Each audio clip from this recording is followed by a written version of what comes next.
Now, one of the things I wanted to help you with was 9 hacks on how to help your loan applications, because this is something that often people don't know. So here are some of the tips that I want to give you.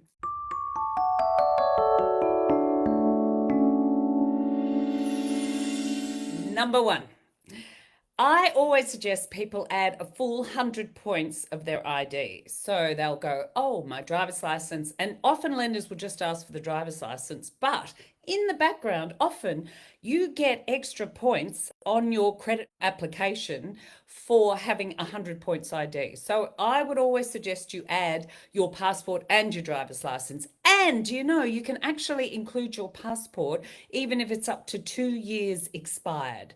So just worth noting, because it can affect in the background, and this is automatically when the loan is submitted, these things count for your score on whether they're going to review and help your application or not. So always worth putting to 100 points of ID, basically. Number two, make sure that your savings account where your pays go in are always in the black. So what I mean is often I see people, they will let their account slip into the red and be a little bit overdrawn because they go, oh, in the next day or so, my pay will go in and that will help. But this looks like bad management to a lender. So really important, you do not let your account be overdrawn. Always keep money in your account and sufficient to cover any direct debits. And it's just carelessness on your part if you're letting that happen, particularly when you're going for a loan. So always make sure that your accounts are kept in the black. Number three, keep your credit file clean and preferably untouched. You can check your file at mycreditfile.com.au. This means do not bank shop. So often people will go to one bank and then go to another one and go to another one just to check what they might lend you. But this actually shows as a negative on your credit file. And so it's really important to not do that and come to a broker who can do a quiet check without anyone seeing where you're being checked. So it's amazing to me, but if you have 5 applications within the last 2 years, often that will mean an automatic fail at a new lender. So be very wary of doing that. Keep that credit file clean.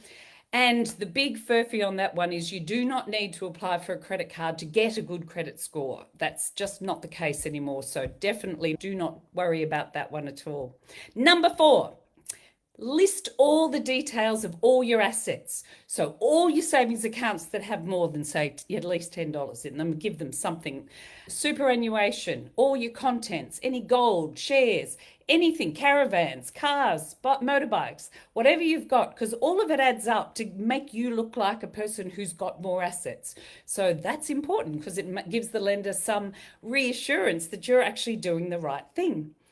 Number 5, don't forget any liabilities. Now, often people will go, oh, I didn't tell you about that credit card because I don't really use it. I only use it when I go on holidays, and it just stays in the drawer.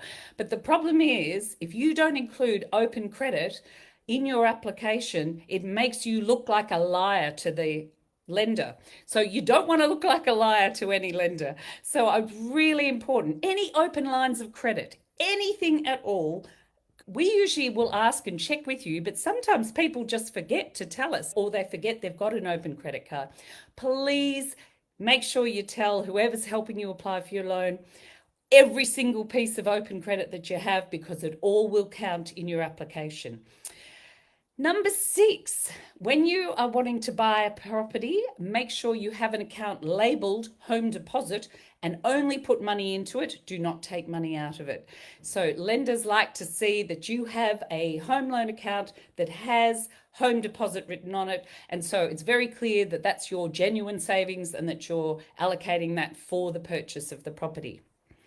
Number 7, before you act on life's big moves, like needing a bigger house and wanting to rent out your own home and then renting elsewhere, or say you're changing jobs, and even if you're getting an increase in pay, but you were relying on bonus and commission in the previous job and you've got more bonus and commission coming, it can detrimentally affect your loan application. And particularly, please ask us before you go self-employed. So we need to check that for you and see how you're going to manage borrow, but call someone, have that discussion before you go and make these big moves in your lifestyle, because it can affect your borrowing capacity. And it doesn't hurt to just ask the question so you know what the effect will be. It's really important. People often doing their own financials, particularly if, say, you went from I'm employed and then the employer wants you to become a contractor, self-employed. Sometimes that will work fine. Other times, lenders are very wary. So just call us and get some strategy, or call any broker and get some strategy behind it before you make these big moves. And just remember, everything I'm saying in this is general advice. If you want to specifically have your details assessed, make sure you call someone. Number 8, note a lower loan to value ratio. So the lower your loan compared with the value of your property, the better your interest rate. So it might affect your strategy offering, whether you offer one property or two, if you've got two to offer, and spread the risk and the debt, and that can actually reduce your overall interest rate, and that can work out cheaper, but there's also fees associated with registering those mortgages. So make sure you ask someone who's informed and knows before you rush into doing that either. It is a strategic business, finance. Finally, number 9, get your documents in promptly. It's amazing how people will send us half the stuff and then go 3 weeks later, oh, we got us 4 weeks later, now they sent the other, and the first lot are all out of date and we can't use them. So how frustrating is that? So when we ask you, we really mean it. Just jump to it. I know it's painful, but please, we are working to help you and support you, not for any other reason. So if you have any issues or questions, don't hesitate to ask us. And next, I'm just going to recount those 9 items. And they were: always give up 100 points ID. It's a really good idea. Have them ready and get sorted. Make sure your savings account for the last 3 months has been in the black. So not dipping into the red because you're being overdrawn.